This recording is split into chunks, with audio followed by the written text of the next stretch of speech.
Assalamualaikum warahmatullahi wabarakatuh. Perkenalkan, nama saya Rizal Mustahid Billah.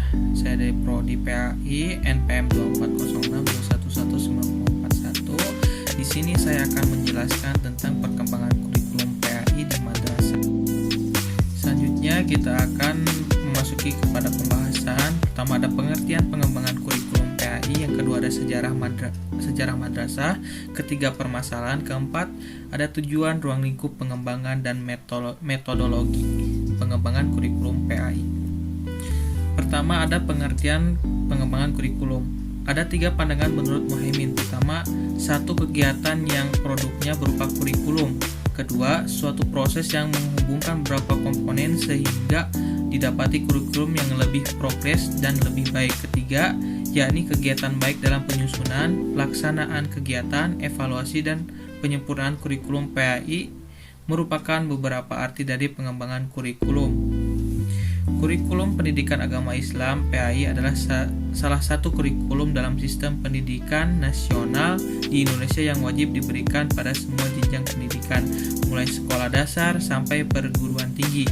Di dalam Undang-Undang Nomor 20 atau 2003 tentang Sistem Pendidikan Nasional, pada pasal 37 ayat 1 dinyatakan bahwa pendidikan agama bertujuan untuk membentuk peserta didik menjadi manusia yang beriman dan bertakwa kepada Allah Subhanahu wa taala serta berakhlak mulia.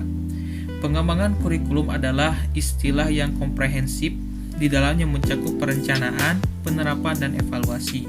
Pengembangan kurikulum adalah tahap akhir dari kurikulum untuk menentukan seberapa besar hasil-hasil pembelajaran, tingkat ketercapaian program-program yang telah direncanakan, dan hasil-hasil kurikulum.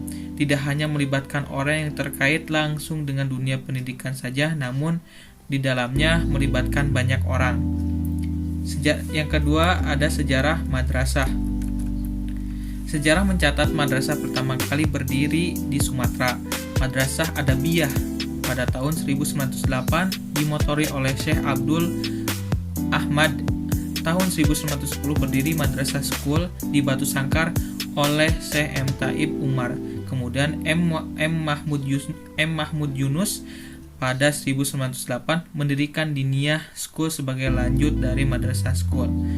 Tujuan madrasah sebagai bagian dari tujuan pendidikan nasional adalah mengembangkan potensi peserta didik agar menjadi manusia yang beriman dan bertakwa kepada Allah Subhanahu wa taala, berakhlak mulia, sehat, berilmu, cakap, kreatif, mandiri, dan menjadikan warga negara yang baik serta bertanggung jawab.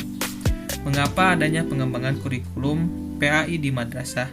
Kerap sekali terjadi hal-hal yang membuat peserta didik tidak sadar akan melakukan kesalahan-kesalahan yang dilakukan, baik dari moral, akhlak, segi ilmu agama, kurangnya pemahaman dalam beribadah, kurangnya pemahaman ilmu tentang pentingnya ilmu pendidikan agama Islam, sehingga terjadilah suatu permasalahan-permasalahan dalam peserta didik, seperti bullying, mencuri, menindas yang lemah, dan yang lainnya. Karena terjadinya masalah tersebut itu akibat kurangnya pemahaman dalam ilmu agama.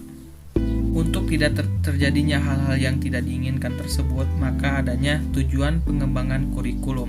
Tujuan pengembangan kurikulum pendidikan agama Islam di madrasah adalah untuk mengikuti keyakinan, pemahaman, penghayatan, dan pengamalan siswa tentang agama Islam sehingga menjadi manusia Islam yang beriman dan bertakwa kepada Allah Subhanahu wa taala serta berakhlak mulia dalam kehidupan pribadi, bermasyarakat, berbangsa, bernegara, serta untuk melanjutkan pendidikan pada jenjang yang lebih tinggi. Syahid Sabiq mengatakan bahwa tujuan pendidikan agama Islam adalah agar jiwa seseorang dapat terdidik secara sempurna, agar seorang dapat menunaikan kewajiban-kewajiban Allah Subhanahu wa taala, dapat berusaha untuk kepentingan keluarga, kepentingan masyarakat, serta dapat berkata jujur. Selanjutnya ada ruang lingkup. Adapun ruang lingkup pembahasan pelajaran pendidikan agama Islam meliputi unsur-unsur pokok sebagai berikut: keimanan, ibadah, Al-Quran, muamalah, syariah, dan tarikh. Pengembangan materi atau bahan atau isi kurikulum yang akan dikembangkan hendaknya menunjukkan pada kepentingan peserta didik dan menyelami kehidupan. Adapun pokok-pokok isi PAI meliputi membaca Al-Quran, keimanan, ibadah, akhlak, dasar ekonomi, jasmani, dan kesehatan, dan membaca dan menulis serta tarikh Islam. Dalam pengembangan pokok-pokok isi dan materi kurikulum pendidikan agama Islam mempunyai ciri-ciri yang berbeda dengan pendidikan yang lainnya. Ciri-ciri PAI yang dimaksud ialah: pertama, kurikulum PAI harus menonjol pada mata pelajaran agama, baik ibadah, muamalah, syariah. Agama harus diambil dalam Al-Quran, hadis, serta contoh-contoh terdahulu yang sah. Yang kedua, ada kurikulum PAI yang akan memperhatikan pengembangan menyeluruh aspek pribadi siswa, yakni jasmani, akal, dan rohani.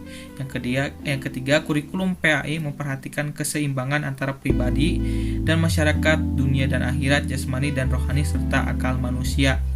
Yang keempat, kurikulum PAI memperhatikan juga seni dan budaya yang terdapat di tengah masyarakat. Yang selanjutnya ada metodologi. Metodologi yang dikembangkan dalam kurikulum PAI adalah dengan melakukan pendekatan yang menyeluruhi terhadap wujud manusia, sehingga tidak ada yang tertinggal dan terabaikan sedikit pun, baik segi jasmani maupun rohani, baik kehidupan secara fisik maupun kehidupan secara mental. Pendekatan untuk mengembangkan kurikulum PAI di madrasah. Ada pendekatan dalam pengembangan kurikulum PAI di madrasah menurut Muhaimin ialah: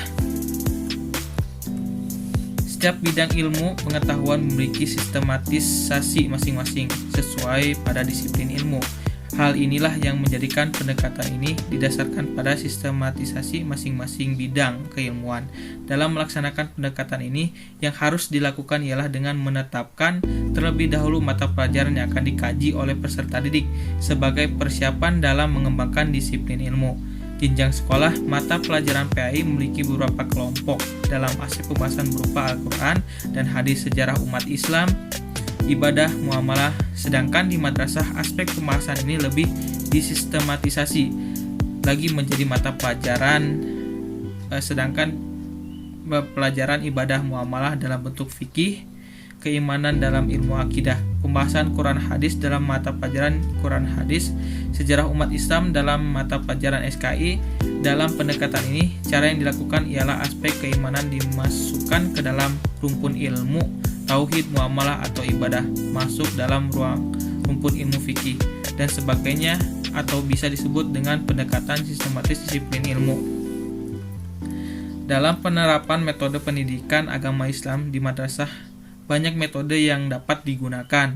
Salah satunya metode memberi contoh, yang dengan contoh itu guru wajib bergaul dengan murid, baik dalam mengajar atau mendidik siswa atau dalam hubungan perasaan simpati.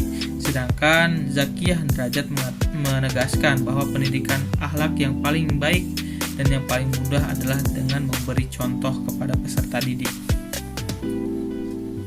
Untuk selanjutnya yaitu kesimpulan dari pemaparan di atas, maka dapat diketahui bahwasanya kurikulum ialah salah satu acuan dalam proses pendidikan dalam pencapaian tujuan pendidikan.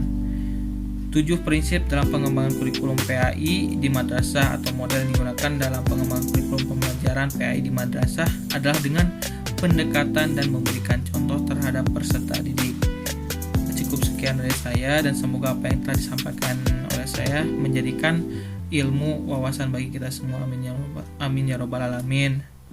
Wassalamualaikum warahmatullahi wabarakatuh.